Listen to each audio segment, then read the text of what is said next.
Good afternoon, and thanks for checking this out. This is a demonstration of the proper no tools mechanism to replace a shift knob on an Infiniti Q40 or G37 automatic transmission. So you can see here that the chrome on this one has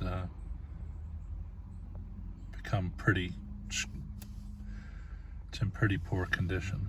So all you need to do, 2 fingers, slide down the boot cover, stick your finger in the back, remove the clip, remove the shifter.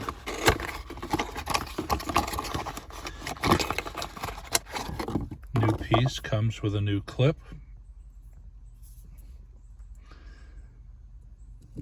Slide it on.